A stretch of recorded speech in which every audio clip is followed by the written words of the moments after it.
저희 먼저 말씀을 좀 저희가 읽고 저희들 설교를 가도록 하겠습니다. 우리 개역개정 열왕기하 4장 8절부터 16절까지입니다. 4절부터 8절부터 16절까지입니다. 저희 한번 교독을 한번 해보도록 하겠습니다. 하루는 엘리사가 수넴에 이르렀더니 거기에 한 귀한 여인이 그를 간권하여 음식을 먹게 하였으므로 엘리사가 그곳을 지나갈 때마다 음식을 먹으러 그리로 들어가더라.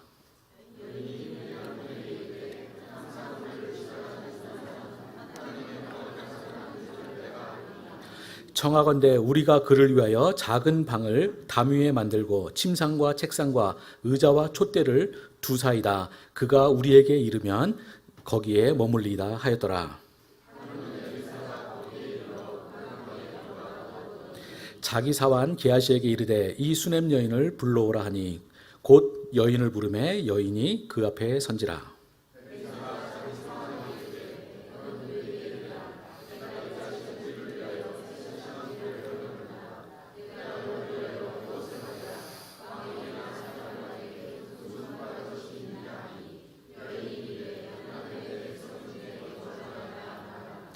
엘리사가 이르되 그러면 그를 위하여 무엇을 하여야 할까 하니 게하시가 대답하되 참으로 이 여인은 아들이 없고 그 남편은 늙었나이다 하니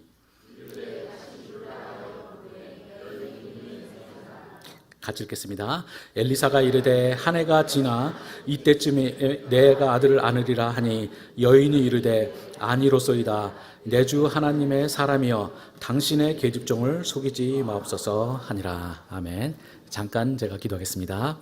하나님 아버지, 주께서 저를 또 이 강단에 세우셨습니다. 하나님 아버지께서 아무쪼록 이 준비된 말씀이 하나님께서 기뻐 흠양하시는 하나님의 거룩하고 흠없는 제물이 되게 하여 주시옵소서. 그리고 이 말씀이 참으로 우리 성도들의 마음에 들어가서 이 말씀이 그들에게 참으로 좋은 꼴이 되게 하여 주시옵시고, 이것을 통해서 우리 성도들이 정말로 하나님께서 원하시는 거룩하고 흠이 없고 아름답고 참으로 서로를 사랑하는 그러한 공동체의 일원이 될 수 있도록 역사해 주시옵소서. 아버지께서 우리 성도님들 그렇게 점점 하나님께서 원하시는 모습으로 바꿔나가시면서 결국은 그들이 하늘에서 하나님 만나서 기뻐할 때까지 인도하시길 간구드렸고 예수 그리스도의 이름으로 기도드립나이다. 아멘. 오늘 말씀은 이제 저희가 이제 구정 여러분이 가셔서도 도움이 될 수 있지 않을까 생각을 합니다. 오늘 말씀의 큰 주제는 공감이라는 겁니다. 저는 우리 하나님의 공동체 그리고 그 일원 하나님 앞에서 거듭난 사람들이 보여줄 수 있는 가장 중요한 가치가 무엇이냐? 우리 성경적 가치, 기독교적 가치는 저는 상대방의 마음에 공감할 수 있는 능력이라고 생각합니다. 여러분들이 오늘 말씀을 잘 새겨 들으시고 이 말씀을 여러분이 잘 마음에 감화를 시키셔서 여러분이 이제 구정 때 가족들 만나실 때 싸우지 마시고 서로를 잘 공감하면서 더 좋은 가정과 또 공동체로 만들어 나가실 수 있게 되기를 바랍니다. 오늘 말씀은 아주 굉장히 흥미로운 내용입니다. 오늘 내용에는 이제 두 명의 주인공이 나오죠. 한 명은 아주 간절한 소원이지만 속마음을 잘 드러내지 못하는 여인이 있습니다. 그리고 그 반대편에 또 주인공은 구약 최고의 미러클 메이커라고 할 수 있는 엘리사입니다. 이 마음을 드러내지 못하는 여인하고 아주 탁월한 능력을 갖추고 있어서 수도 없이 많은 기적을 일으켰던 선지자의 만남. 이것이 어떻게 스토리가 진행이 되면서 우리들에게 공감에 대해서 가르치는지를 살펴보고자 합니다. 제가 이 본문을 이제 차근차근 우리가 구절을 따라가면서 살펴볼 텐데요. 제가 이 말씀을 살펴보기 전에 꼭 말씀드리고 싶은 것은 뭐냐면은 여러분들이 성경을 어떻게 읽을 것인가 하는 문제에 대해서 좀 생각을 하셨으면 합니다. 저는 성경 내러티브 분석이 제 주종목입니다. 우리가 영화, 드라마 다 내러티브잖아요. 마찬가지로 성경도 내러티브인데 제가 이렇게 이 전문학자로서 볼 때 참 성도님들이 그러니까 드라마는 정말 잘 알아요. 요즘에 스카이캐슬 뭐 이런 거 보시면은 진짜 전문가 수준으로 분석을 해대시는데 정작 성경만 오면 사람들이 어떻게 읽을 줄을 잘 모릅니다. 저는 왜 그럼 사람들이 성경을 잘 읽을 줄 모르냐 할 때 저는 가장 큰 이유는 이 성경에 등장하는 인물들에 대해서 너무 단순하게 생각을 합니다. 스카이캐슬에는 거기 나오는 등장인물들은 굉장히 복잡하다는 심리를 갖고 있잖아요. 근데 반면에 사람들이 성경을 읽을 때는 너무 단순하게 생각합니다. 마치 동화처럼 읽어요. 그래서 성경의 인물들은 마치 콩쥐 팥쥐 이야기에 나오는 등장인물처럼 생각합니다. 여러분 그런 그 동화 같은 데 나오는 인물들은 어떻습니까? 선과 악이 굉장히 뚜렷해요. 콩쥐는 계속 착하기만 하고 팥쥐는 계속 나쁘기만 하고. 근데 이런 식으로 우리가 성경을 너무 단순하게 읽다 보니까 우리가 성경을 잘 읽을 줄 모릅니다. 제가 여러분이 성경을 잘 읽을 수 있는 방법 제가 조언을 드린다면 스카이캐슬 보시듯이 성경을 읽으시면 상당히 성경을 잘 읽을 수가 있습니다. 그러면 도대체 스카이캐슬처럼 읽는 것이 무엇이냐? 그 성경의 인물들 역시 우리 현실의 우리들처럼 복잡 다단한 인물들이라는 걸 여러분 이해하셔야 됩니다. 그리고 이 성경은 이렇게 복잡다단한 인물들을 묘사하는 데 있어서 역사상 가장 위대한 책 중에 하나라고 할 수가 있습니다. 그래서 여러분들은 성경을 읽으실 때 이들이 현실의 우리 그리고 또는 굉장히 잘 쓰여진 각본 속에 나타난 등장인물들과 같이 아주 복잡한 인물들의 이야기를 다루고 있다는 걸 여러분 이해를 하시면 되겠습니다. 그러므로 여러분들이 성경을 잘 읽으시려면 마치 우리가 그 속에 있는 등장인물들이 마치 속마음을 잘 드러내지 않는 짝사랑 상대라도 되는 것처럼 여러분이 대하셔야 됩니다. 여러분이 사랑할 때 그러잖아요. 도대체 상대방이 한마디 말만 해도 이 말 뜻이 과연 무슨 뜻일까? 막 따져가시면서 하시잖아요. 마치 그렇게 여러분이 하시면 됩니다. 특별히 오늘 우리가 다루고자 하는 이 본문 속에 나오는 주인공인 수넴 여인의 경우가 바로 이런 복잡다단하고 속마음을 잘 드러내지 않는 사람의 전형입니다. 그래서 이 여인은 정말로 자신의 마음을 잘 드러내지 못합니다. 그런데 문제는 이 여인은 마음속에 정말 커다란 간절함, 자신의 전 인생을 다 걸고라도 반드시 이루었으면 하는 소원을 가진 사람입니다. 그렇지만 이 여인은 그 간절한 소원을 드러내지는 못하는 여인입니다. 이렇게 너무나 큰 소원을 갖고 있는데 이 소원을 밖으로 드러내지 못하니까 이 여인은 고통을 받습니다. 누군가가 이 여자가 가진 이 간절함을 파악해가지고 그 여자가 표현은 못하지만 이 여자가 갖고 있는 그 너무나 커다란 이 간절함을 파악해서 해소시켜주지 못한다면 이 여인은 계속 불행하게 살 수밖에 없습니다. 바로 그런 내용입니다. 그런데 다행히 이 여자에게 해결책이 나타납니다. 바로 구약 최고의 미러클 메이커, 기적을 만들어내는 사람인 엘리사가 그 여자 주변에 있는 것입니다. 그래서 저는 이렇게 아주 간절한 마음을 갖고 있지만 마음을 표현하지 못하는 여인과 그 어떤 기적이라도 이뤄낼 수 있을 것 같은 구약의 최고의 미러클 메이커의 만남을 통해서 이야기가 어떻게 전개되는지를 한번 살펴보겠습니다. 우리가 오늘 봤던 본문에 가셔서 이제 8절부터 한번 살펴보겠습니다. 8절에 보시면 시작이 하루는 이렇게 시작합니다. 여러분이 오늘 이야기를 이해하시는 데서 굉장히 중요한 것 중에 하나가 이 하루는이라는 표현입니다. 이 하루는이라는 표현이 오늘 본문에 3번 나옵니다. 8절, 그 다음에 11절, 제가 성경을 오늘 본문에 다 읽지는 않았지만 18절 이렇게 3번에 걸쳐서 하루는이 나오는데 이것이 굉장히 중요한 흐름을 만들어냅니다. 그리고 이제 이 하루는 하면서 나오고 그 다음에 이 여자에 대한 이제 소개가 나오는데 이 여자에 대해서 8절에 이렇게 한 귀한 여인이라는 표현을 합니다. 이 점이 굉장히 중요합니다. 이 여자의 신분에 대한 정보를 줍니다.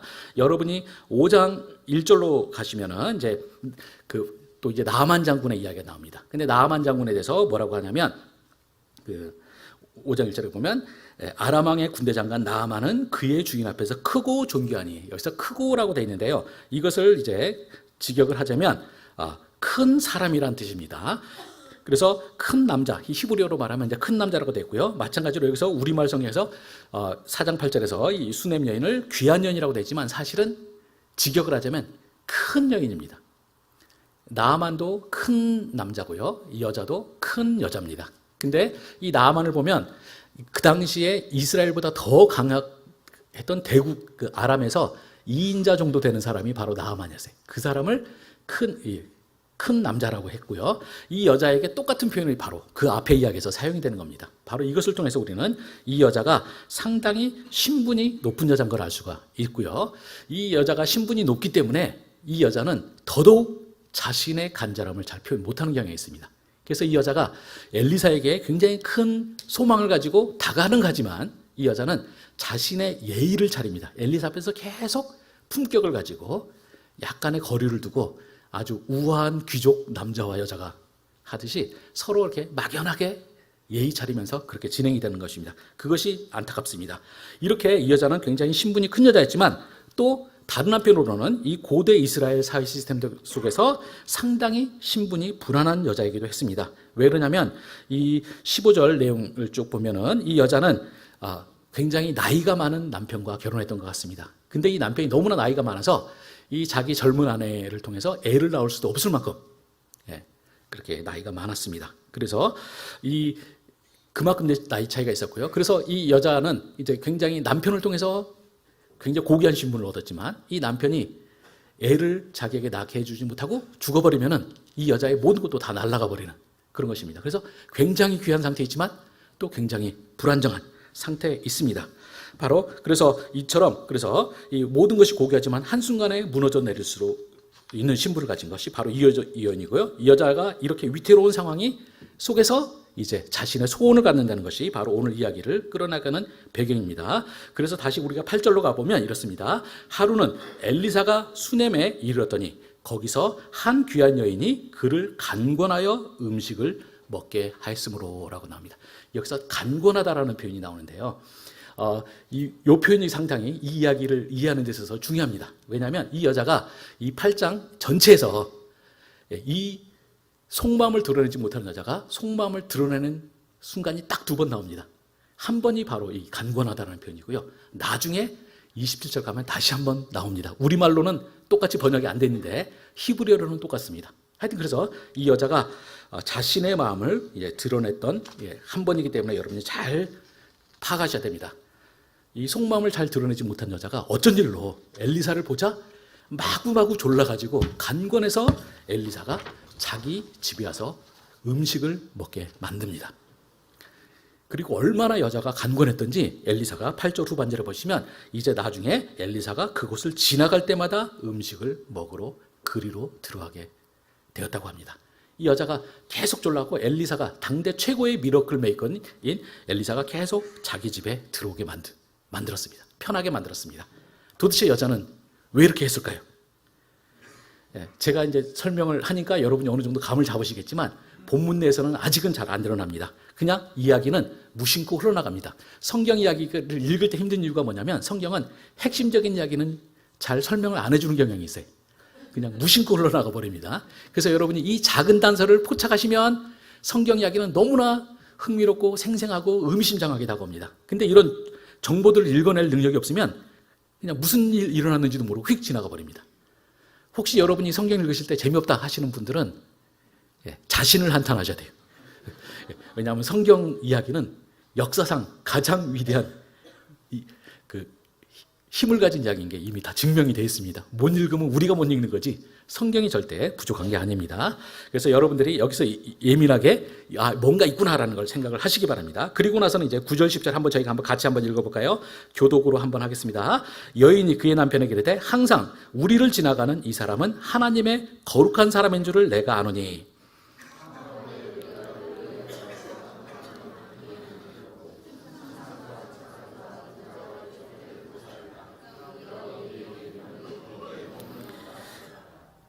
여기서 이 본문에서도 이 여자가 엘리사에게 뭔가 계획이 있고 또 엘리사를 굉장히 극진히 대접하겠다는 것이 드러납니다. 근데 이 부분도 여러분이 잘 읽어낼 능력이 없으면 지나가 버립니다.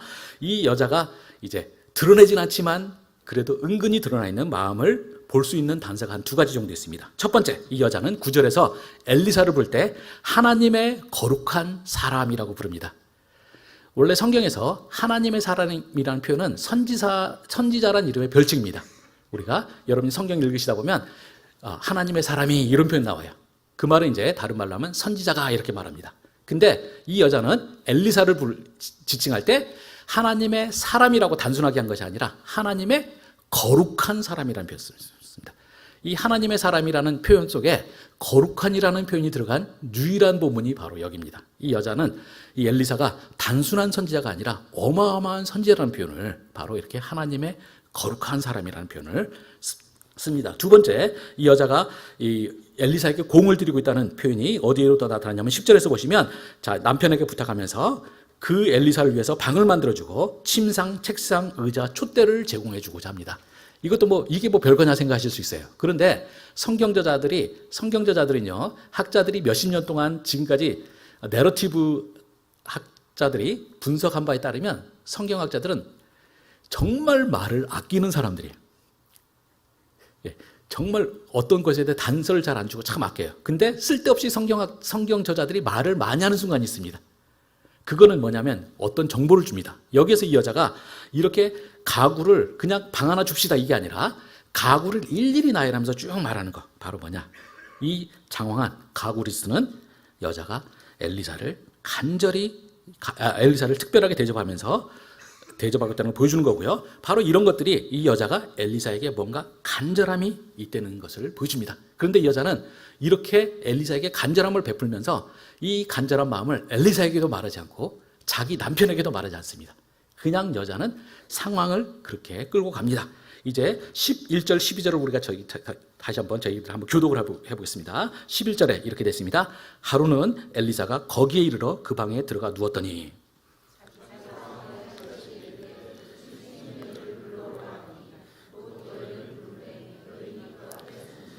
여기서 보시면 다시 하루는 나왔습니다. 제가 하루는이 중요하다고 그랬죠. 여자가 엘리사에게 막 정성을 들이다가 어느 날 다시 중요한 사건의 반전을 만들어내는 대목이 이르렀습니다. 그날 엘리사는 11절에 보면 그냥 이 여자의 대접을 받으면서 무심코 그 방에 들어가서 누워서 노닥노닥 됐던 것 같습니다. 그러다가 갑자기 엘리사의 머릿속에 뭔가가 스파크가 팍 켜졌습니다. 그러고는 바로 게하시를 부릅니다. 아마 이 엘리사의 마음속에 떠올랐던 거는 이런 거겠죠. 도대체 이 여자가 왜 나한테 이렇게 아무런 부탁도 안 하면서 이렇게 극진한 대접을 할까? 이 생각이 떠올랐던 것입니다. 그래서 이제 게하시를 부릅니다. 그러면서 이 여자를 불러라 해서 여자가 12절 끝에 보시면 여인이 그 앞에 선지라라고 되어 있습니다. 여기서 이제 중요한 게 우리가 정황상 보면은 이 여자가 이제 앞에 섰지만 엘리사도 그렇고 이 여자도 고귀한 신분이기 때문에 둘이 그냥 부르니까 바로 엘리사의 방 속으로 들어와서 둘이 만나고 이랬던 게 절대 아닙니다. 아마 흐름상 보면 여자는 멀찍이 서 있었고요. 그 상태에서 이제 서로 내외를 하니까 엘리사도 직접 이 여인에게 말하지 않고 자기 사환이었던 게하시를 통해서 말을 하면 또 여자가 이제 말을 듣고 그럼 게하시가 여자에게 전달하고 여자가 다시 게하시에게 말하고 엘리사가 듣고 이런 식이었던 것 같습니다. 그래서 이 거리가 있습니다. 여러분이 이 거리가 또 굉장히 중요합니다. 왜냐하면 이 거리가 곧 심리적인 차이를 나타내는 겁니다. 여러분이 데이트 같은 거 해보시면 아시지 않습니까? 별로 안 좋은 사람이면 선봤는데 안 좋은 사람이면 어떻습니까? 최대한 거리를 띄우죠.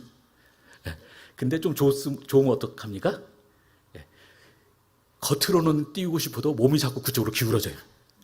이런 그 어떤 신체적 위치 같은 게 상당히 중요합니다. 일단 우리가 현재 본문에서는 아직까지는 서로 이제 거리가 있습니다. 거기에서 이제 그 여자에게 13절에서 이렇게 합니다. 엘리사가 자기 사환에게 이르되 너는 그에게 이르라. 여기 제가 말했죠. 아까 간접적으로 이야기를 합니다. 그러면서 내가 이같이 우리를 위하여 세심한 배를 하는도다.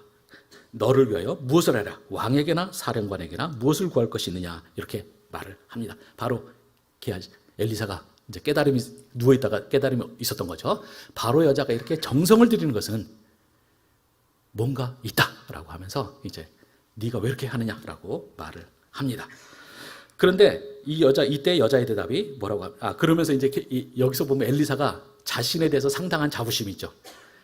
이 여자가 무슨 커다란 부탁이 있어서 자기한테 했는데 그러면 뭐냐? 자기의 능력 정도면 어떻습니까? 왕이나 군대 장관 이런 사람들에게 자기가 얼마든지 청을 놓을 정도 위치에 있다는 거죠. 그러면서 네가 혹시 그런 걸 원하느냐? 물었더니 여자의 대답이 13절 끝에 보면 상당히 재밌습니다. 여인이 이르되 나는 내 백성 중에 거주하니이다. 왕에게 부탁할 거 있냐고 그러는데 나는 내 백성 중에 거주하나이다. 이게 뭔 소리일까요, 여러분? 이게 참 어려운 말입니다.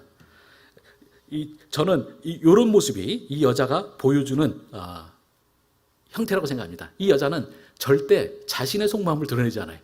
어정쩡하게 대답을 하고요. 이 대답, 나는 내 백성 중에 거하니이다라는 이 표현을 가지고 많은 학자들은 생각할 때 이 여자가 엘리사의 부탁을 거절했다라고 생각을 합니다. 그런데 저는 그런 주석책들 보면서 생각하건대 이분들이 드라마를 볼 줄 모르는구나 생각을 합니다. 여기서 나는 내 백성 중에 거주하니라, 그걸 부정으로 해석하면 제가 볼 때는 그거는 정말로 성경 읽을 줄 모르는 겁니다. 이 여자의 그러니까 지금까지 보여준 미묘한 암시를 읽을 수 있었던 사람들에게는 이 여자의 이런 거절 같은 말, 나는 내 백성 중에 있나이다라는 이 표현은, 이런 거절은 사실은 강한 긍정입니다. 이 여자는 표현을 천성적으로 표현을 못하는 이 여자는 이 거절 같은 말 속에서 실제로는 여자는 아마 이렇게 외치고 싶었을 것 같습니다. 제가 여자의 빙의를 해서 대사를 쳐보면 이런 식입니다. 저 정말로 도움이 필요해요. 정말 도움 필요해요. 제발 좀 도와주세요. 당신은 엄청난 어마어마한 능력을 가진 선지자지 않습니까? 당신은 어마어마한 기적을 이루지 않았습니까? 이렇게 여자는 말하고 싶습니다. 그런데 불행하게도 그런 말을 쉽게 해내지 못하는 이 여자는 이 모든 간절한 소원을 오늘 본문에 있는 것처럼 이 간략하고 여지를 남기지 않는 거절 같은 표현, 나는 내 백성 중에 거주하나이다는 말을 통해서 하는 것입니다. 이 여자의 거절 같은 이 말은 이 여인이 가진 복합적인 감정과 뉘앙스를 가지고 있습니다. 그녀의 이런 말은 성격상 속마음을 그대로 표현하지 못하는 사람이 가진 깊은 좌절, 그렇지만 반드시 털어놓고 싶은 간절한 소망, 그리고 이 위대한 선지자가 베풀 수 있다고 이 여자가 굳게 믿는 기적에 대한 강렬한 갈망을 다 갖고 있는 것입니다. 그러나 이 여자는 이 모든 복합적인 감정을 고작 나는 내 백성 중에 거주하나이다라는 엉뚱하고 생뚱맞은 말로 표현하고 맙니다. 이렇게밖에 자신의 간절한 소원을 표현하지 못하는 그녀 자신이 스스로가 얼마나 믿겠습니까? 여러분도 주변에 이런 사람 있지 않습니까? 그런 사람들 보면은 자신의 마음을 표현하지 못하는 그것 때문에 스스로가 더 고통당하는 경우들이 참 많습니다. 이 여자의 한계는 여기까지입니다. 그래서 결과적으로 공은 엘리사에게 넘어갑니다. 만약 엘리사가 그녀의 마음을 읽지 못하고 그냥 그녀의 말을 액면가 그대로 받아들여서 아무 부탁 없구나, 알겠다, 이렇게 해버리면 지금까지 이 여자가 엘리사에게 드렸던 정성은 다 수포로 돌아갑니다. 그리고 그렇게 되면 이 여자는 엘리사에게 정성을 들였던 만큼, 그것이 실패로 돌아간 만큼 더 깊은 고통에 빠지게 될 것입니다. 여러분이 이 이야기의 흐름 속은 바로 이런 궁금증, 도대체 엘리사는 이 여자가 던져준 숙제에 대해서 어떻게 답을 할 것인가, 이것을 생각하시면서 본문을 읽어나가셔야 됩니다. 이제 우리가 엘리사가 받은 공이 어떤 식으로 엘리사가 공을 받는지를 보겠습니다. 14절을 보시면 이렇습니다. 엘리사가 이르되 그러면 그를 위하여 무엇을 할까 하니, 이렇게 말합니다. 아마 이 대목에서 보면 13절에서 여자가 나는 내 백성 중에 거하니다라는 모호한 말을 하고 여자는 아마 자기 자리로 돌아갔던 것 같습니다. 이제 엘리사는 여자의 말을 듣고 이 애매모호한 말을 듣고 고민하는 것이죠. 그러면서 도대체 내가 이 여자한테 뭘 해줘야 되나, 이렇게 고민합니다. 그때 게하시가 대답을 합니다. 참으로 이 여인은 아들이었고 그 남편은 늙었나이다 라고 말합니다. 우리가 평소에 여러분이 성경 보시면 게하시는 참 멍청합니다. 주변머리였고 항상 분위기 파악 못하는데, 그래도 그 게하시가 성경의 등장인물로서 한 건 드디어 했습니다. 지금 아직 엘리사가 파악하지 못하고 있는 이 여자의 간절함에 대한 진실의 한 부분을 딱 제대로 봤습니다. 바로 여자가 가진 가장 큰 문제, 참으로 이 여인은 아들이었고 남편은 늙었나이다는 거죠. 바로 이 남편이 죽어버리면 이 여자는 완전히 자신의 모든 가진 모든 건 다 사라져버리고 여자는 그 사회에서 극빈층으로 전락할 수도 있는 이제 그 상황을 여자가 말을 합니다. 그랬더니 이제 엘리사가 그게 맞구나 생각하면서 15절에 보시면 다시 부릅니다. 해서 15절에 다시 부르라 하여 부름에 여인이 문 앞에 섭니다. 저는 여기서 이제 아까 봤던 12절 부분과 비슷한 거지만 차이가 납니다. 앞에서 처음에 이 엘리사가 불렀을 때는 여자는 엘리사로부터 좀 멀찍이 떨어져 갖고 게하시를 통해서 합니다. 그런데 다시 엘리사가 불렀어요. 다시 불렀을 때는 여자도 무슨 생각이겠습니까? 아, 엘리사가 내 소원에 대해서 뭔가 감을 잡으셨구나 이렇게 생각을 하는 것이죠. 그래서 여자가 이제 이번에는 엘리사가 있는 방문에 바싹 다가옵니다. 이제 그 상태에서 엘리사가 이렇게 말합니다. 16절 엘리사가 이르되 한 해가 지나 이때쯤에 내가 아들을 안으리라 하니 여인이 이렇게 아들을 안으리라고 합니다. 이 엘리사가 분명히 전곡을 찔렀어요. 그런데 이때 여자는 어떻게 반응을 합니까? 16절 후반절에 가면 이렇게 말합니다. 내 주 하나님의 사람이여 당신의 계집종을 속이지 마옵소서 이렇게 말을 합니다.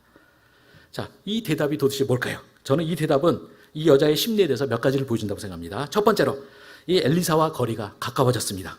그 여자는 내 주여 계집종이라는 이렇게 겸양적인 표현을 합니다. 그렇지만 이 엘리사에게 좀 더 가까이 다가왔고 직접 엘리사랑 말을 하고 있습니다. 이제 그런 면에서 여자와 엘리사의 거리는 분명히 가까워졌습니다. 그렇지만 두 번째 또 이런 측면도 있습니다. 이 사실 그녀는 이 자신의 소원 성취가 이 강력한 선지자의 입을 통해서 선포됐을 때 속마음이 어떻겠습니까? 당연히 기뻤을 것입니다. 그렇지만 여자는 천성상 그 기쁨을 드러내지 못한 여자입니다. 그래서 속마음과 달리 입으로는 다른 게 튀어나갑니다. 여자는 선지자에게 자신을 속이지 마시옵소서라고 말합니다. 여자는 이 중대한 순간, 소원이 성취되는 이 순간에 다시 한번 자신의 마음을 가립니다. 우리가 13절에서 여자는 처음에 엘리사가 이 여자의 소원이 뭔지 모르고 물었을 때는 나는 내 백성 중에 거한이다라는 모호한 말을 했습니다. 그런데 이제 엘리사가 전곡을 찔러오자 이 여자는 더욱더 한층 강렬하긴 부정적인 대답을 말합니다. 바로 속이지 마시옵소서 선지자 이렇게 말합니다. 그러나 이런 여자의 강한 부정은 무엇입니까? 강한 부정입니다. 이 여자는 자신이 간절히 바라는 소망이 성취될 것이라는 소식을 듣는 순간 더욱더 강렬하게 그 소망을 부정합니다. 그녀가 도대체 왜 이런지는 우리가 나중에 가서 여자가 다시 한번 자신의 속마음을 드러내는 순간 우리는 이제 모든 진실이 해결됩니다. 하여튼 이 순간은 이렇게 여자가 다시 한번 선지자에게 강한 부정의 대답을 하면서 끝이 납니다. 그리고 나서 17절에 보시면 여인이 과연 잉태하여 한 해가 지나 이때쯤에 엘리사가 여인에게 말한 대로 아들을 낳았더라. 여자에게 드디어 소원이 이루어졌습니다. 여자가 어땠을까요? 아마 우리가 보나만 하겠죠. 그런데 성경이 제가 말했지만 재밌는 게요. 어떻게 보면 이 본문에서 가장 중요할 것 같은 이 순간 소원이 성취됐을 때 여자의 감정 성경은 말해주지 않습니다. 바로 그래서 이야기가 지나갑니다. 18절을 보겠습니다. 하루는 나와요. 그 아이가 자라매 하루는 추수꾼들에게 나가서 그의 아버지에게 이르렀더니 여기서 다시 하루는 세 번째 하루는이 나옵니다. 제가 이 단어가 나오면 이 스토리의 흐름이 굉장히 바뀐다고 그랬죠. 바로 이 여자 하루는 나왔고요. 이 순간이 됐을 때 갑자기 이 아이가 이날 죽습니다. 아마 이 아이는 그냥 아버지가 아주 늙은 아버지의 손자 증손자 같은 이 아들이니까 아버지가 얼마나 이뻤겠습니까? 또 아이는 그렇게 이뻐해주는 아버지가 얼마나 좋았겠어요. 그런데 들에 나갔다가 아이가 죽습니다. 그래서 제가 시간이 없으니까 그냥 간단하게 한다면 19절부터 20절, 21절에서 보시면 이제 이 아이는 갑자기 들에 나갔다가 아파서 이제 집에 들어와서 엄마 무릎에 누워가지고 내 머리야 그러면서 몇 시간 동안 고통을 받다가 죽었습니다. 이 어머니, 이 자신의 모든 소망이 다 담겨진 이 아이가 자기 무릎에서 몇 시간 동안 극한 고통을 당하다가 죽을 때 엄마는 어떤 마음이겠습니까? 그러나 이 경우에도 역시 성경은 이 여자가 도대체 무슨 생각했는지는 말 안 해줍니다. 그러고는 이야기는 이제 21절부터 보면 굉장히 긴박하게 흘러갑니다. 21절 보면 이렇게 됐습니다. 그의 어머니가 20절부터 보면 이렇습니다. 곧 어머니에게로 데려갔더니 낮까지 어머니의 무릎에 앉아있다가 죽은지라. 21절 그의 어머니가 올라가서 아들을 하나님의 사람의 침상 위에 두고 문을 닫고 나와서, 자, 이 본문에서 보시면 이제 아이가 죽은 순간부터 이 어머니 수냄 여인, 아주 조용하고 조신했던 이 여자는 굉장히 아주 신속하고 단호하게 행동하기 시작합니다. 먼저 아이는 이 죽은 아이를 그녀가 엘리사를 위해 마련해준 방의 침대, 즉 엘리사의 침대 위에 뉘어놓고 자신은 문을 닫고 나옵니다. 그리고 22절로 가시면 이렇습니다. 그 남편을 불러 청하건대 사환 한 명과 나귀 한 마리를 내게로 보내서 내가 하나님의 사람에게 달려갔다가 돌아오리다, 이렇게 말합니다. 이 여자는 이제 자신이 엘리사에게 갔다 와야 되니까 하인 한 명과 나귀를 달라고 합니다. 여기서 특징적인 건 뭐냐? 이 여자는 남편에게 자신이 왜 그런 부탁하고 있는지를 말 안 해줍니다. 지금 이 여자는 자신의 이 아이의 운명을 해결하는 데 있어서 아무런 도움이 되지 않는 것들은 다 과감히 무시해버립니다. 이 자기 남편에게도 이 아이의 죽음을 말해봤자 아무 대책 없이 호들갑만 떨고 상황만 복잡해질 테니까 여자는 남편에게 소식을 알리는 것을 과감히 건너뜁니다. 한편으로는 이것은 이 여자가 보여준 성품, 자신의 속마음을 절대 말하지 않는 성품과도 잘 상합니다. 이제 23절에서 이렇게 여자가 갑자기 서두르면서 막 엘리사에게 갔다 오고 했다니까 이제 남편은 당연히 묻습니다. 도대체 왜 가려고 하느냐? 지금이 무슨 특별한 절기도 아닌데, 구정도 아닌데 왜 가느냐? 여자가 말합니다. 그랬더니 23절의 끝에 보면 여자가 이렇게 대답합니다. 여인이 이르되 평안을 비나이다. 우리말은 좀 복잡하게 되는데 히브리어로는 간단합니다. 샬롬. 당신 왜 이렇게 급히 거기로 가려고 해요? 했더니 대답이 샬롬. 네, 말하는 겁니다. 이것은 남편의 질문을 완전히 무시한 것이죠. 이 여자는 이 중대한 순간에 불필요한데 힘을 소모하려고 하지 않습니다. 마치 이삭을 바치라는 하나님의 명령을 들었을 때 아브라함이 지체하지 않고 움직이는 것처럼요. 그 속에는 어마어마한 질문, 고통 이런 것이 있겠지만 아브라함이 아무 말도 안 했던 것처럼 이 여자도 그렇게 말하지 않습니다. 그리고 또 이런 모습 역시 그녀가 속마음을 절대로 드러내지 않는 성품과 잘 일치합니다. 24절에 보시면 이렇습니다. 이제 나귀의 안장을 쥐고 자기 사원에게 이르되 몰고 가라. 내가 말하지 아니하거든 나를 위하여 달려가기를 멈추지 말라. 이렇게 말합니다. 이 여자의 말은 이제 우리식으로 말하면 뭡니까? 내가 너에게 멈추라고 하지 않는 한은 절대 브레이크 밟지 말라는 거죠. 미친 듯이 달려라, 이거예요. 그리고는 여자가 갑니다. 이 여자가 살았던 고향인 수넴과 엘리사 선지자가 있었던 갈멜산은 직선 거리로 한 32km쯤 됩니다. 제가 어제 설교 준비하면서 확인을 좀 해봤더니 서울역에서 미금역 사이 거리가 딱 이 수넴에서 갈멜산 사이의 거리입니다. 그리고 그걸 직선으로 못 가니까 아마 약간 길 꺾이고 이런 것까지 다 따지면 한 50km쯤 됐을 것 같습니다. 제가 이것을 걸으면 시간이 고대 시대는 걸었으니까요. 얼마나 걸리나 봤더니 제가 카카오 맵으로 체크해 보니까 7시간 30분 걸린다고 돼 있습니다. 이 거리를 여자는 종에게 나귀를 태운 상태에서 미친 듯이 달리는 거죠. 자기가 절대 서라고 말하지 않으면 서라고 하지 않습니다. 그리고 이제 25절, 26절에 가면 드디어 갈멜산에 가서 하나님의 사람에게로 나아가니라. 그렇게 이제 돼 있는데요. 이 여자는 막 이제 27절 또 보면 산에 이르러 돼 있는데 여자가 막 뛰어 올라갑니다. 제가 어제는 체크를 못 했는데 오늘 아침에 여기 와서 좀 기다리면서 제가 갈멜산이 어떻게 생겼나 궁금했어요. 봤더니요, 갈멜산이 절벽이 쫙 솟아있는 게 있더라고요. 이 여자는 50km 넘는 길을 7시간 걸려서 미친 듯이 달려와가지고 또 산을 한 걸음에 뛰어 올라가는 겁니다. 이 모습은 여자가 어떤 심리를 가지고 있는 것을 보여주는 것이죠. 이렇게 여자가 급히 엘리사를 찾아올 때 25절, 26절에서 보시면 이렇게 말합니다. 이 25절 드디어 갈멜산으로 가서 하나님의 사람에게로 나가니라. 하나님의 사람이 멀리서 그를 보고 자기 사환 게하시에게 이르되 저기 수넴 여인이 이도다. 너는 달려가서 그를 맞아 이르기를 너는 평안하냐? 내 남편이 평안하냐? 아이가 평안하냐? 하라 하였더니 여인이 대답하되 평안하니라. 이렇게 말합니다. 바로 이 엘리사가 저 멀리서 이 수넴 여인이 마구 급하게 오는 것을 보면서 이제 자기 종을 보내가지고 평안하냐? 너 샬롬, 남편 샬롬, 아이 샬롬 이렇게 물어보는 거죠. 그랬더니 여자가 대답이 어떻게 합니까? 게하시에게 대답하기를 샬롬 또 이렇습니다. 마치 여자는 자기 남편 별로 도움이 안 되는 사람에게 샬롬 하고 끝냈던 것처럼. 여기서 평안하냐 뜻이 아니죠. 속마음은 뜻이 뭡니까? 엑스트라들은 빠져라 이거죠.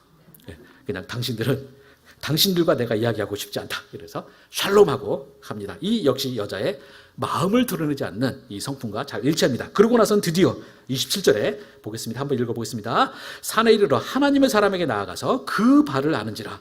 게하시가 가까이 와서 그를 물리치고자 하며 이렇게 되어 있는데, 여기서 하나님의 산에 사람에게 나아가서 그 발을 아는지라라고 되어 있는데, 이 그 발을 아는지라라는 표현이 오늘 보면 처음에 나왔던 8절에 나왔던 간고나에라는 단어랑 히브리어로 똑같습니다. 그러니까 여자가 엘리사를 막 간절하게 붙들어가고 자기 집에 와서 밥 먹게 했던, 그때 여자가 한번 마음을 보였어요. 왜냐?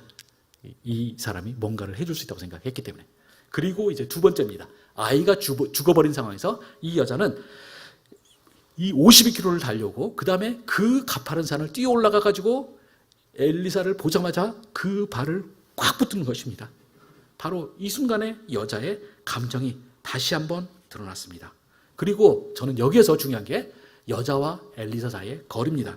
우리가 앞에서 봤던 12절, 15절에서 보시면 여자와 엘리사 사이는 거리가 멉니다. 여자가 품격 있는 여자로서 절대 자신이 이렇게 함부로 외간 남자에게 다가가거나 이런 것이 아니었어요.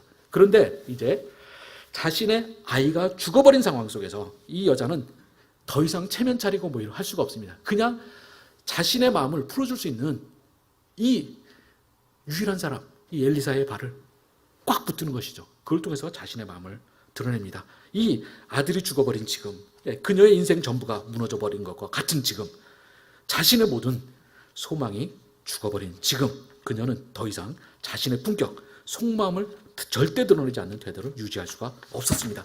그래서 그 여자는 이 엘리사를 꼭 붙듭니다. 마치 엘리사만이 자신의 유일한 해결책이고 소망이라도 한 것처럼 그렇게 합니다. 이때 어떻습니까? 이때쯤에 엑스트라가 한번 나와줘야지 스토리가 재밌습니다. 27절 하반절에 보시면 게하시가 가까이 와서 그를 물리치고자 하매.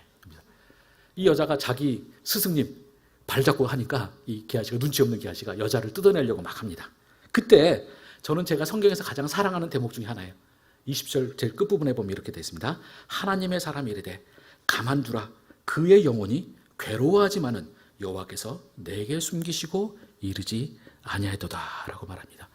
전 여기에서 우리가 엘리사에 대해서 우리가 몇 가지 굉장히 중요한 점들을 알 수가 있습니다. 첫 번째로 엘리사는 우리와 성정이 같은 사람입니다. 여러분이 이 27절이 없었다면 우리는 엘리사에 대해서 착각이 딱 좋습니다. 왜냐하면 엘리사가 일으킨 기적들, 희한한 기적들, 오병이어 같은 기적들 다 사실은 원조가 예수님이 아니라 엘리사예요. 여러분이 4장부터 8장까지 쭉 읽어보시면요, 예수님이 하셨던 많은 기적들을 이미 엘리사가 다 행했습니다.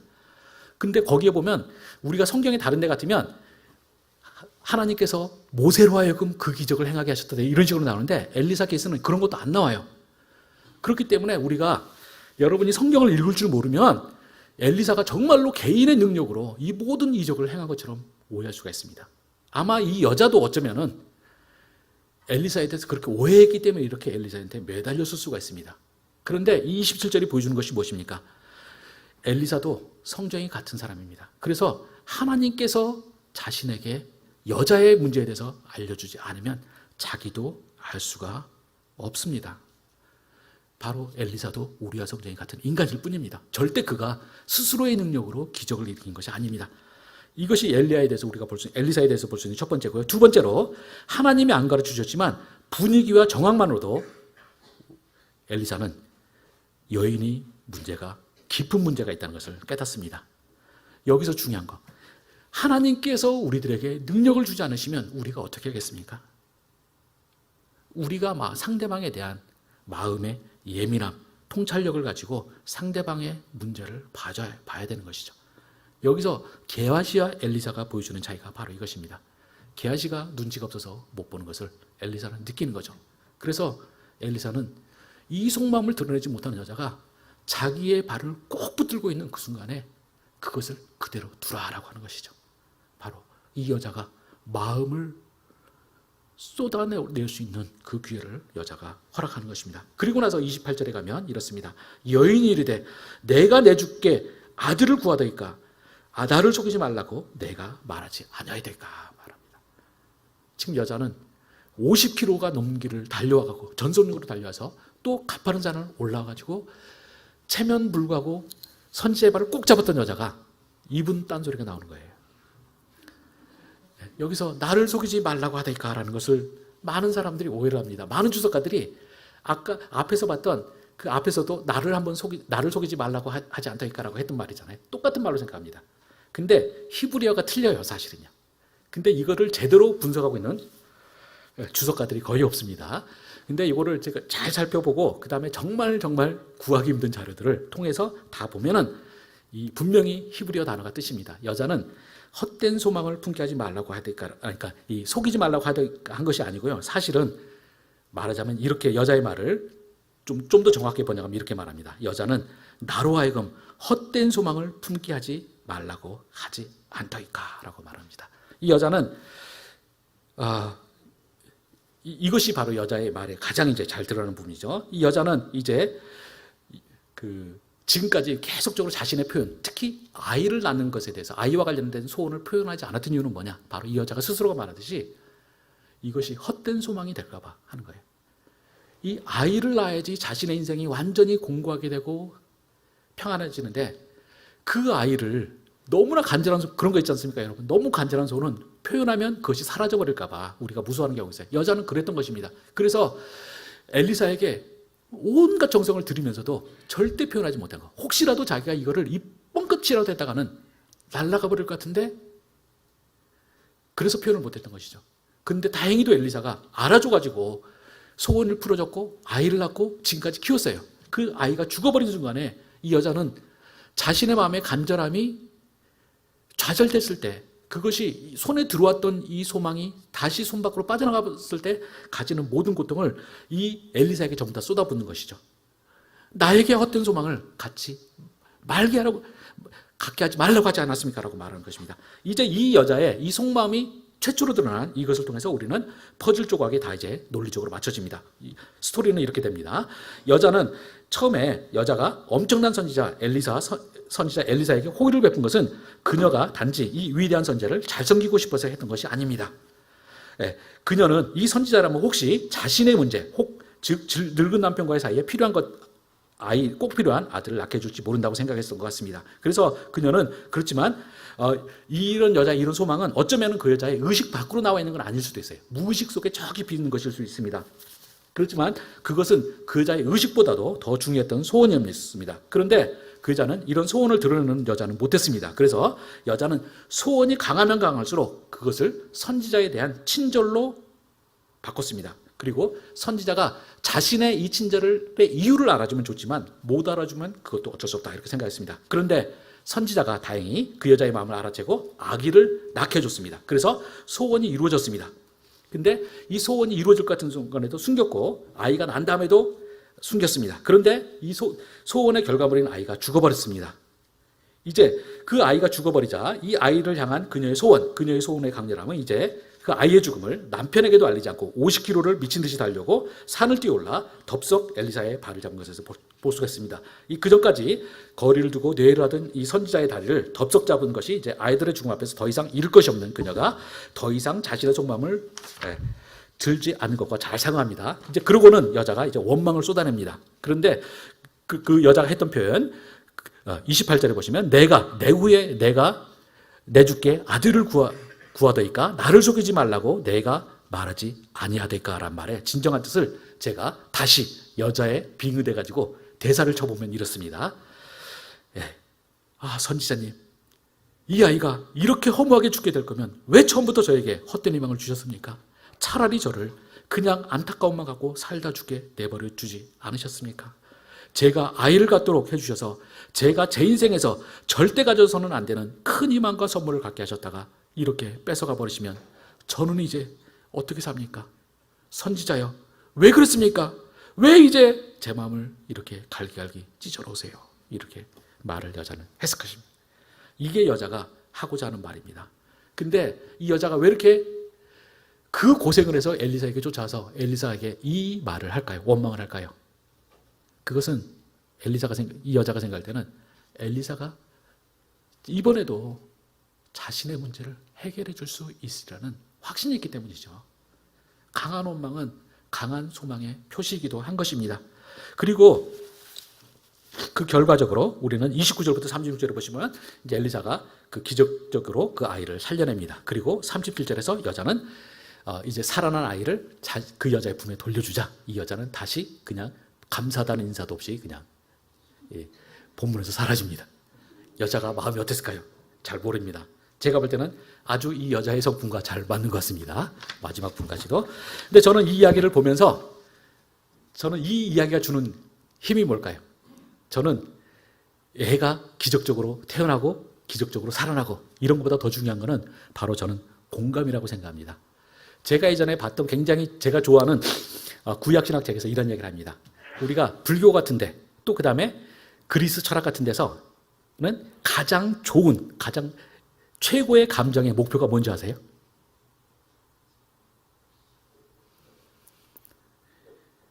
무감입니다. 무감. 안 느끼는 거.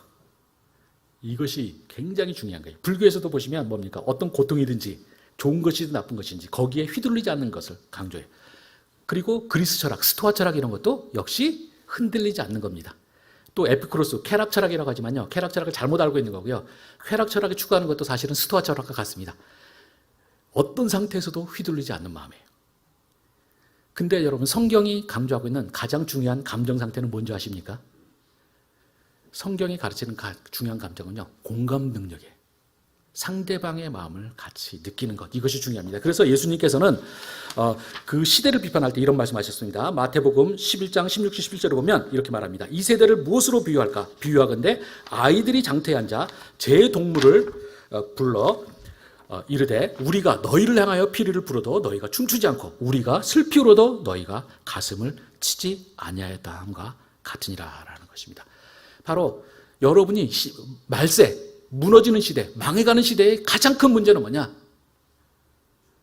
상대방의 고통에 느끼지 못하는 이것이 굉장히 큰 문제입니다. 여러분이 우리 교회 공동체가 가장 회복돼야 되는 모습이 무엇이냐? 바로 이 공감입니다. 우리 엘리사 이야기가 여기서 중요한 게 그것이죠. 엘리사는 우리가 아까 봤던 27절에서 보시면 엘리사는 제가 우리와 성정이 같은 사람이라고 했습니다. 그가 어마어마한 능력을 가진 사람이었지만 그 능력은 하나님께서 그에게 허락하시는 것이었습니다. 하나님께서 허락하시면 모든 것을 볼 수 있지만 하나님께서 허락하지 않으시면 아무것도 볼 수가 없었습니다. 우리처럼 보지 못합니다. 그런데 그 순간에도 엘리사가 어떻게 여자의 문제를 해결해 줄 수 있었습니까? 바로 여자의 문제를 바라볼 수 있는 예민함, 민감함이 이 엘리사로 하여금 그 여자의 문제를 해결할 수가 있게 해준 것입니다. 여러분, 우리 교회 공동체가 해야 되는 것이 무엇이겠습니까? 저는 교회가 기도, 말씀, 그 다음에 권능, 그 다음에 평안 이런 것만이 중요한 게 아니라 교회가 가져야 될 가장 중요한 것, 성경 전체를 보면 예수님께서 했던 가장 중요한 것은 공동체가 서로를 예민하게 느끼는 것이죠. 여기 있는 여인처럼 자신의 마음을 표현하지도 못하고 속으로 골마들어가는 이런 사람이 있을 때 그 사람을 보고 그 사람에게 손을 내밀어주고 그 사람을 들어줄 수 있는 사람이어야 되는 것입니다. 하나님께서 우리들에게 원하시는 것은 바로 이겁니다. 여러분들이 이 자리에 왜 모여 있습니까? 여러분이 바로 자신의 동료들의 마음을 읽을 수가 있어야 됩니다. 저는 정말 제 인생에 가장 저를 고통스럽게 만들었던 사람은 제 아내였습니다. 제 아내가 저를 고통스럽게 한 게 아니라 제 아내와 저와의 사랑을 방해하는 모든 것들이 그랬습니다. 그래서 저는 재화나 사귀기 시작한 다음에 10년 걸려서야 결혼을 했고요. 그 와중에 저랑 제 아내는 몇 번 자살해도 이상하지 않을 정도로 그 고통의 기간을 지냈어요. 그런데 그때 제가 제일 화났던 게 뭐냐면 가스펠송 중에 오늘 아마 부르실 될 것 같은데 나의 작은 신음에도 응답하시고 이런 내용이 나오는 그 가사가 있는 가스펠송이 있습니다. 저는 제가 유학 생활에 제 아내와 사랑이 이루어지지 않는 것 속에서 커다란 고통을 당하면서 했었는데 저는 그 가스펠송만 들으면 그렇게 화가 났어요. 가스펠 속에서는 나의 작은 신음도 듣는다고 하는데 하나님은 여기 나오는 이 여인보다 더 고통스러운 저의 마음을 안 들으시는 거예요. 듣는 적이 안 나요. 그래서 제가 이 가스펠송 들을 때마다 제 마음이 삐뚤어져요. 제 하나도 똑같았어요. 그래서 막 미칠 것 같았는데 지나고 나서 그 고통식을 지나고 나니까 하나님이 들으셨더라고요. 그래서 제가 죽을 것 같은 순간마다 한 번씩 환기창을 열어놓으셨어요. 그 중에 하나가 뭐냐면 제 기억나는 게 제가 학위하는데 또 공부도 안 되고 결혼도 안 되고 이 속에서 고통당했을 때 하나님께서 어떤 상담가를 만나게 하셨어요. 그러니까 그 상담가분이 저에게 몇 번 들으면서 제 이야기를 다 들어주고 했는데 제가 그 여인의 여자 상담가셨는데 그분께서 제가 정말 눈물을 어마어마하게 쏟아봤어요. 만약 그때 제가 그 상담가를 만나서 그분이 제 이야기를 들어주면서 예민하게 반응해 주는 거, 그것이 없었더라면 아마 저는 어쩌면은 제 감정을 못 이기고 정말 제가 자살했을 수도 있을 것 같아요. 근데 하나님께서 그렇게 하셨어요. 그리고 때가 돼서 그분이 다 저 마음 해소해주고 나니까 그분은 사라지셔갖고 지금은 연락도 안 됩니다. 그렇지만 저는 그게 하나님께서 인도하셨던 겁니다. 저는 여러분에게 필요한 거 꼭 기억하시기 바랍니다. 여러분의 공동체가 모여있는 거 서로를 예민하게 느끼고 서로를 살려주는 일을 여러분이 하셔야 됩니다. 여러분 공동체를 하셔야 되고 교회에서도 하셔야 되고 그 다음에 오늘 구정 가셔서 가족들 만날 때도 하셔야 됩니다. 그리고 제가 이제 간단하게만 제가 두 가지만 더 하면 그 다음에 또 우리가 희망 가지는 건 뭐냐? 하나님은 어떤 분인지 알 때 우리 마음을 들어주시는 분이라는 걸 여러분이 아셔야 됩니다. 우리가 요한복음 5장 1절부터 9절에 보면 베데스다의 38년 된 병자 이야기 있잖아요. 그 병자 이야기에 나오는 핵심 뭡니까? 베데스다 연못이 동할 때 제일 먼저 들어간 사람이 낫는다는 거죠. 근데 그곳에 38년 된 병자, 꼼짝도 못하는 병자는 어떻습니까? 거기 백날 있어봤자 그 사람은 예수께서 그의 마음을 살피고 챙겨주지 않으셨다면 의미가 없죠. 왜냐하면 못 움직이는데 어떻게 그 물이 동할 때 제일 처음에 들어가겠습니까? 그 안타까움 가지고 연못에 있지만 절대 연못에 들어가서 나올 수는 없는 그 상황에서 예수님께서 다가가 주시고 그의 마음을 읽으시고 그의 소원을 들었을 때 그가 해결됐던 것입니다. 저는 시편 139편 여러분이 찾으실 필요 없고 제가 시편 139편 1절부터 5절 보면 하나님께서 아신다는 것과 관련해서 가장 중요한 구절입니다. 이렇게 됩니다. 여호와여 주께서 나를 살펴보셨으므로 나를 아시나이다. 내가 안고 일어섬을 아시고 멀리서도 나의 생각을 밝히시며 나의 모든 길과 내가 눕는 것을 살펴보셨으므로 나의 모든 행위를 익히 하시오니 여호와여 내 혀의 말을 알지 못하는 것이 하나도 없으시니다. 내 혀의 말을 알지 못하시는 것이 하나도 없으신다 라고 합니다. 이 여자가 자꾸 속마음과 다른 소리를 엉뚱한 소리를 해대는데 그 혀의 말을 하나님은 아신다는 겁니다. 엘리사가 못 알아들 때도 아십니다. 여러분 또 그리고 이 비슷한 말씀이 로마서 8장 26절 27절에 있죠. 이와 같이 성령도 우리의 연약함을 도우시나니 우리가 마땅히 기도할 바를 알지 못하나 오직 성령이 말할 수 없는 탄식으로 우리를 위하여 친히 간구하시느니라. 여러분이 제가 경험해봐서 압니다. 10여 년 동안 제가 정말 자살할 것 같은 순간을 겪어봐서 알아요. 여러분이 정말 말할 수 없는 탄식으로 이 여자처럼 내가 혹시 이 속에 있는 이 말을 진실을 말해버리면 사라져버릴까 봐 말도 못하는 그것마저도 하나님께서 다 들으시는 거죠. 들으시고 우리가 그걸 도대체 어떻게 이 소원을 표현해야 되나 알지 못할 때 성령께서는 정확히 이해하시고 그것을 성부 아버지께 전달해 주신다는 것입니다. 여러분이 믿으시는 하나님은 바로 이런 분이십니다. 혹시 하나님께서 여러분에게 그 고통 기간을 길게 하시면 그 이유는 하나님이 못 들어서가 아닙니다. 하나님은 그 마음에 여러분의 간절한 손을 통해서 하나님께서 이루고자 하시는 게 있어요. 혹시 여러분이 간절한 손을 갖고 계시다면 제가 유경험자로서 말씀드리건데 하나님을 원망하지 마십시오. 여러분이 하나님은 분명히 듣고 계시고 하나님이 나에게 뭔가 훈련시킬 게 있구나라는 걸 생각하셔야 됩니다. 그리고 그래서 제가 말한 부분이 이제 마지막 부분인데요. 자, 이렇게 하나님도 들으시지 않은 것 같고 주변에 있는 공동체도 안 들은 것 같으면 여러분 어떻게 하시겠어요? 이 여자처럼 저는 하시라고 권해드리고 싶습니다.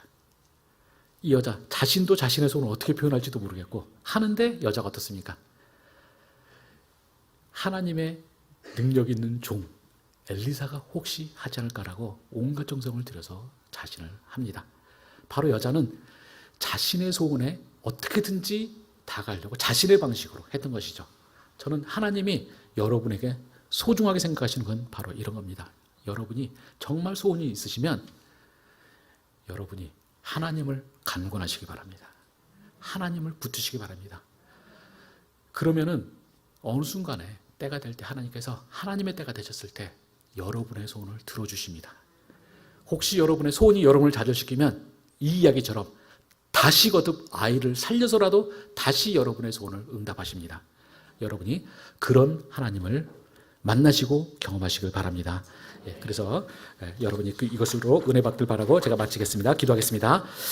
하나님 아버지, 제가 오늘 말씀을 가지고 나눴습니다. 아무쪼록 우리 예수세교회의 모든 성도님들이 이 말씀을 통해서 감화를 받게 해주시옵소서. 이들이 본인이 하나님께서 들으시는 분을 기억하게 해주시옵소서. 그리고 또한 자신들이 하나님의 도구가 되어서 주변에 있는 성도들이 고통당하는 분들이 있으면 그들을 마음을 예민하게 느끼고 반응할 수 있도록 허락해 주시옵소서. 참으로 그것을 통해서 하나님께서 커다랗게 협력하여 선을 이루어내실 줄을 믿사옵나이다. 아버지께서 그런 모든 은혜가 우리 성도들에게 함께 하시길 간구드렸고 예수 그리스도의 이름으로 기도드렸사옵나이다.